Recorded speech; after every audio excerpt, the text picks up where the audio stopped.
ഇബ്രാഹിം അലൈഹിസ്സലാം, മൂസ അലൈഹിസ്സലാം, ഈസ അലൈഹിസ്സലാം, വനബിയുനാ മുഹമ്മദുൻ റസൂലുള്ളാഹ് സ്വല്ലല്ലാഹു അലൈഹി. ഈ 5 നബിമാരും കൂട്ടത്തിൽ ആദം നബിയും 6 പേരാണ് അല്ലാഹുവിനോട് സംസാരിക്കാൻ ധൈര്യമില്ല എന്ന് പറയുന്നത് അമ്പിയാക്കളിലെ VVIPകളാണ്.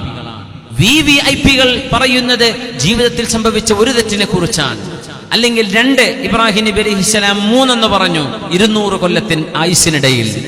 ആ VVIPകൾക്ക് ധൈര്യമില്ലെങ്കിൽ സാധാ നബിമാരുടെ പേടിയെന്ന് എത്രയാണ് നോക്കണം.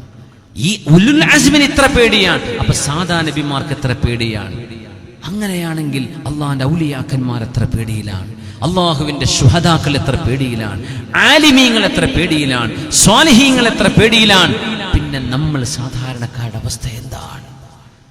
മഹാന്മാർ ആദം നബി അലൈഹിസ്സലാമിന്റെ ചരിത്രം പറഞ്ഞുകൊണ്ട് പറയും, അള്ളാഹുവിനെ സംബന്ധിച്ച് നിങ്ങൾ എന്താണ് വിചാരിക്കുന്നത്?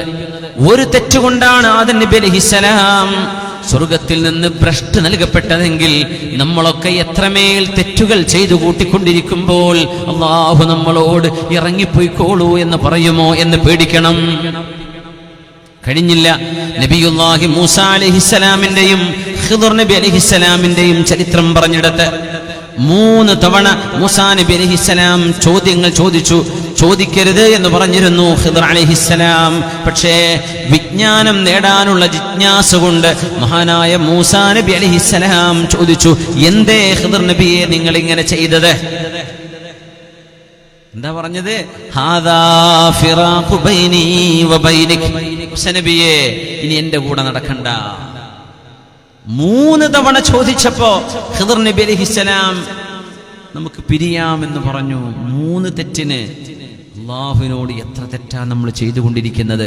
അള്ളാഹു നമ്മളോടൊക്കെ ഗുഡ് ബൈ പറഞ്ഞിട്ടുണ്ടായിരിക്കോ? ഗുഡ് ബൈ നല്ല പൊയ്ക്കോ എന്ന് നമ്മളോട് പറഞ്ഞിട്ടുണ്ടായിരിക്കുമോ?